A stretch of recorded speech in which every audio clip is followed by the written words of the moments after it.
5 points qui doivent t'alarmer chez une femme et qui doivent te faire te poser des questions. Tu sais, la majorité des hommes, lorsqu'ils rencontrent une nouvelle femme avec laquelle ils ont un bon feeling et qui leur plaît physiquement, ils vont être contents, ils vont être joyeux et il n'y a pas de problème avec ça. Mais il y en a plein qui vont être négligents sur certains signes que la femme va montrer et des fois, il y a certains signes qui peuvent te montrer que la relation va partir en cacahuète. Je ne dis pas que s'il y a ces signes-là, la relation va partir en cacahuète, mais je dis que s'il y a ces signes-là, la relation peut partir en cacahuète.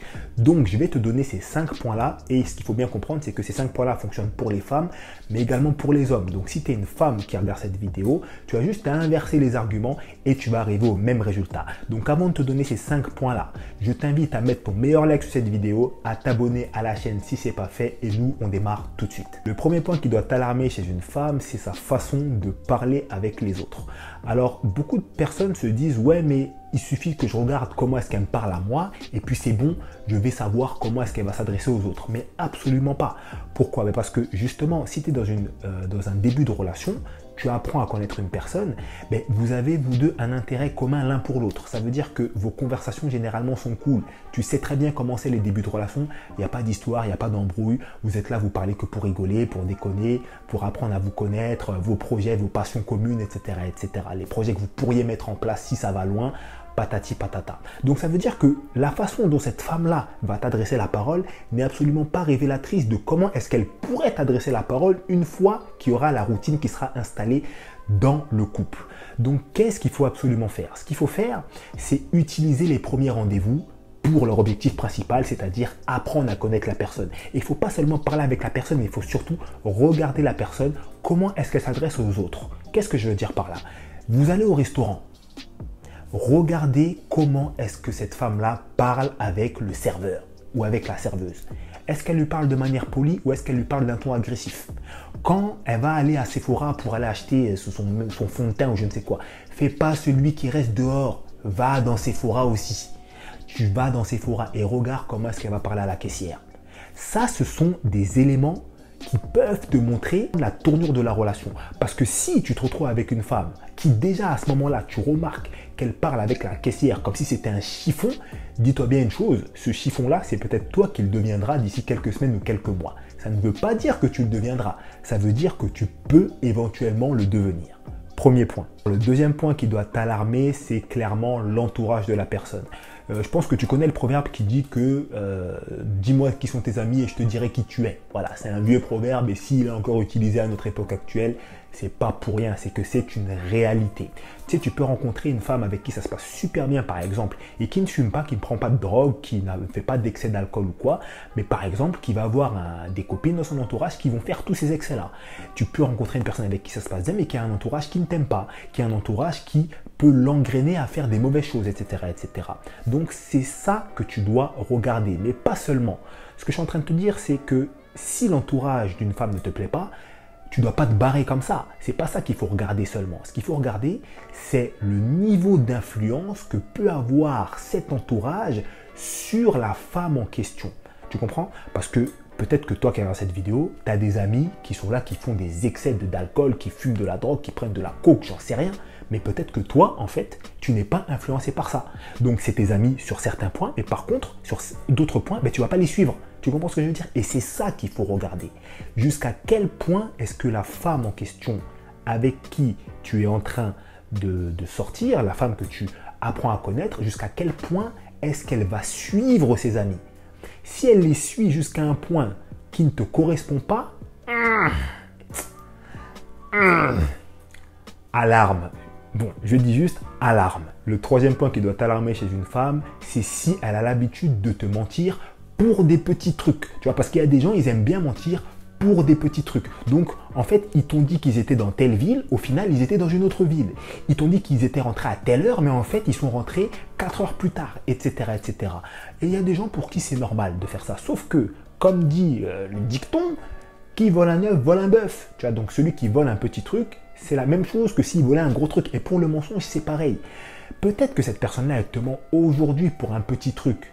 Mais la personne qui te ment pour un petit truc a la possibilité forcément de te mentir pour un gros truc. Alors là, il y a des gens qui vont me regarder et qui vont dire « Ouais, mais non, moi, je suis pas comme ça. Moi, patati patata. » Ouais, ok, mais nous, on n'en sait rien. On n'en sait rien. Tu sais, il y a des gens, par exemple, ils vont te dire, tu leur demandes, vous avez rendez-vous. Voilà, vous avez rendez-vous, je sais pas, à Châtelet à 15 h. Tu vas dire à la personne, t'es où? Elle va te dire, je suis partie. Cette personne, elle est chez elle. Pourquoi tu mens pour un vieux truc? En fait, c'est ça la question qu'il faut se poser.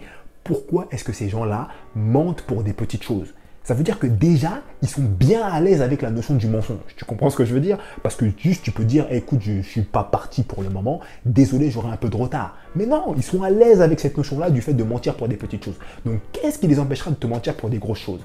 Personne ne sait. Nobody knows, comme disent les Américains. Le quatrième point qui doit t'alarmer chez une femme, c'est si elle fait des excès d'alcool, de drogue, de narcotiques ou de tout autre addictif néfaste de ce genre. Alors, tu sais, je pense que j'ai rien à t'apprendre là-dessus. Tu connais certainement l'impact négatif que peut avoir ces éléments-là sur la santé. Et le problème, en fait, là-dedans, c'est que tu as énormément de gens qui ne le voient pas. Il y a énormément de personnes, des jeunes, hein, comme toi, peut-être qui regardent cette vidéo, ou moi, tu vois, qui sont littéralement addicts à l'alcool, par exemple. Mais pour eux, c'est pas grave. Donc, il y a des gens, sache-le, qui ne peuvent pas passer une journée sans boire d'alcool. Tu vois, il y a des gens qui peuvent absolument pas passer une journée sans boire d'alcool. Et quand tu leur dis, ils vont te dire, ah ouais, mais non, moi t'inquiète, hein, moi quand je veux j'arrête. Et tu lui dis, ben vas-y arrête. Ils vont dire, ah mais non, tu vois. En fait, ces personnes-là sont clairement dépendantes. Alors si c'est le petit verre de vin du soir, tu vois, le petit verre de vin du repas du soir ou du repas du midi, bon, ok. Mais à partir du moment où ça devient des excès, ça peut te devenir dangereux et ça doit t'alarmer un petit peu. Parce que ce qui se passe, c'est que pour beaucoup de personnes, lorsqu'elles sont sous l'effet de ces substances-là, elles ne sont plus maîtres d'elles-mêmes et dans certains cas, elles ne se rappellent plus de ce qu'elles font. Donc que fera cette personne-là au quotidien si c'est quelque chose de fréquent dans ses habitudes de vie, tu vois? C'est vraiment un point qui doit t'alarmer et je pense que je t'apprends absolument rien là-dessus. Alors avant de te donner le cinquième et le dernier point de cette vidéo qui est pour moi l'un des plus importants, je t'affiche mon numéro pour le coaching juste en dessous comme d'habitude. N'hésite pas à me contacter, me donner ton problème en 2 mots. On voit ce qu'on peut faire ensemble et on voit quelle formule je peux te proposer pour t'aider à atteindre ton objectif. Le cinquième point qui doit t'alarmer chez une femme, c'est sa façon de s'adresser et sa façon dont elle parle de ses parents. Alors, tu sais, la famille, c'est quelque chose de très particulier. Parce que toi, tu as eu ta vie de famille, tu vois. Donc, tu as eu ta vie de famille, peut-être que ta vie de famille, elle était super joviale, ça s'est super bien passé, etc., etc. D'autres personnes ont une autre vie de famille, tu vois. Il y a des familles où il y a vraiment de la méchanceté, parce qu'on a tendance à idéaliser la famille, mais la famille, en fait, c'est pas quelque chose qui doit tout le temps être idéalisé.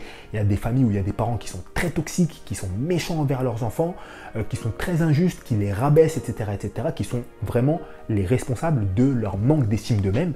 Et ça, tu ne le sais pas.